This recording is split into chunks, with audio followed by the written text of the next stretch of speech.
A minha infância foi assim muito legal. Não existia o que as crianças de hoje tinham, mas elas eram muito incentivadoras nas brincadeiras diferentes, né? Eu falo assim, em questão de diversão, né?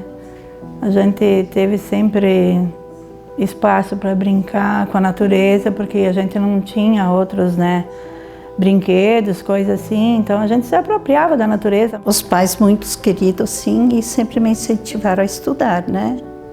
Assim, muito ligada à família. Uma base familiar muito sólida, muito importante, e essa base fez com que a gente tivesse uma caminhada, uma trajetória na vida de sucesso. Solange Dorigon, Eloir Boles, Odete Capeleto e Ivanete Dalazen dedicaram suas vidas a ensinar. Desde jovens, elas decidiram ser professoras e saíram de Ponte Preta para traçar seus caminhos. Cada uma delas relatam histórias marcantes e sentimentos únicos. A vontade de estudar foi um ponto forte de Ivanete para escolher a área de educação como seu ambiente de trabalho. Eu tinha um prazer de ensinar para as crianças, incentivar elas, e sempre gostei de estudar, ler. Eu tinha assim uma vontade de estudar. Eu era uma boa aluna, assim, eu tinha sempre aquelas notas boas em matemática, português, eu sempre tive notas boas. E eu sempre tinha adorava meus professores, né? Então eu me cativava para aquela vontade de ser professora, né? E sempre, quando eu pude, tive que sair de casa, né? Porque a necessidade mesmo da família, né? E daí eu pensei em estudar.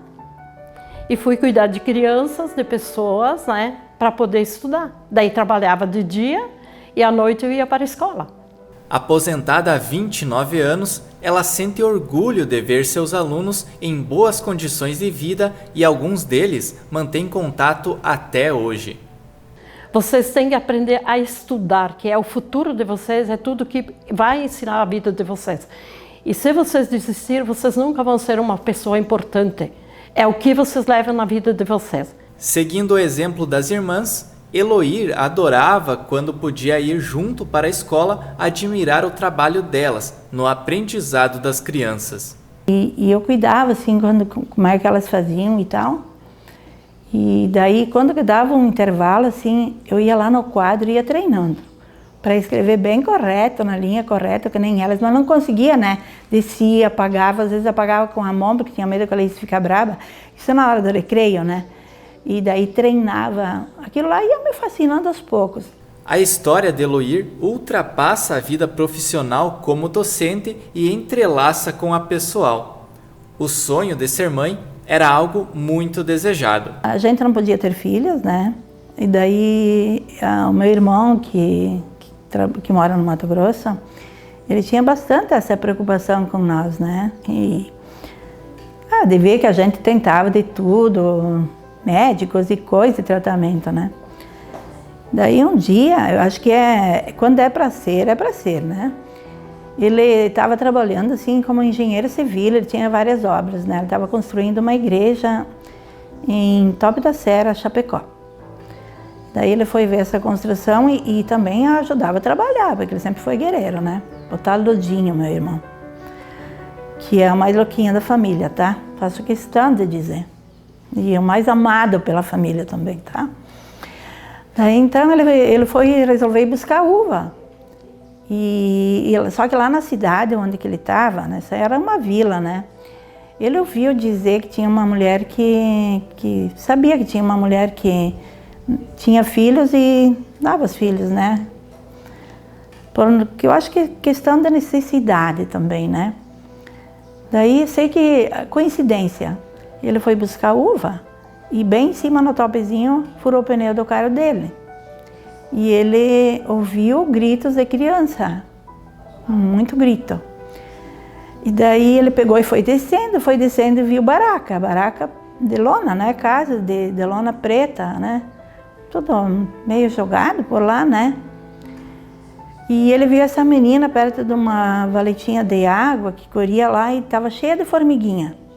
As formiguinhas tinham detonado com ela.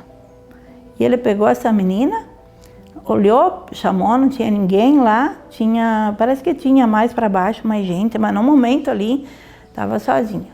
E ele pegou ela e levou lá naquela vila lá onde é que ele estava construindo essa igreja. Daí falou com uma mulher de um bar, coisa assim, e ele disse, não, a mulher tá dando essa menina aí. E ele disse, vai ser hoje então, eu vou querer entrar em contato e tal. E assim foi. Quando chegou de noite, a mãe dela voltou para casa, de tardinha, né? Também não sei bem.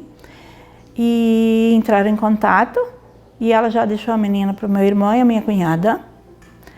E eles cuidaram, e o meu irmão ligou para nós, que nós morava aqui, do lado.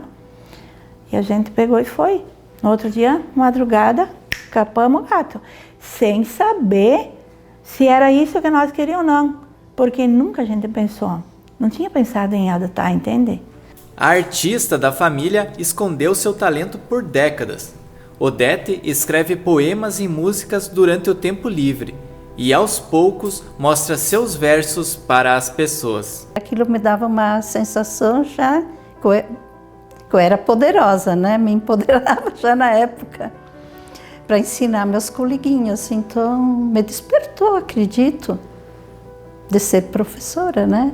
Suas habilidades com a escrita e sua arte causam sentimentos que ela mesma não sabe explicar. Essa história dos poemas eu escrevia desde os 13 anos, né? E não sei explicar o porquê, mas é uma sensação muito gostosa.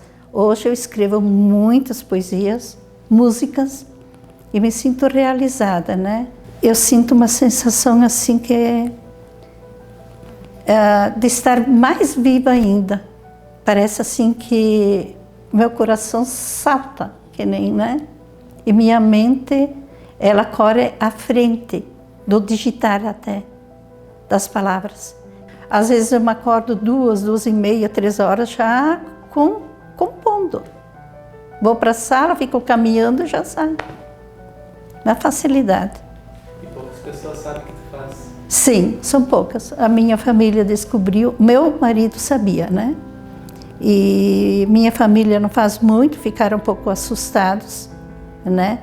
Eu nunca divulguei porque sempre tinha vergonha. Chuva de granizo, neve, cachorros atacando, esses foram alguns dos perrengues que Solange passou para exercer a profissão.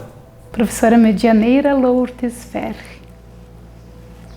Ela foi um exemplo, e ela me dizia que eu tinha letra de professora, eu tinha jeito de professora, ajudar meus colegas, né? E eu sou das 4, sou mais nova, então eu já tinha, na época, quando eu cursava a 3ª série que eu via isso, já tinha 2 irmãs professoras.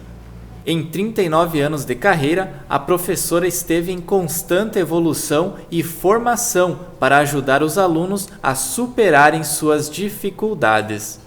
Eu tinha uma preocupação bem grande com esse processo da alfabetização, sempre foi meu foco.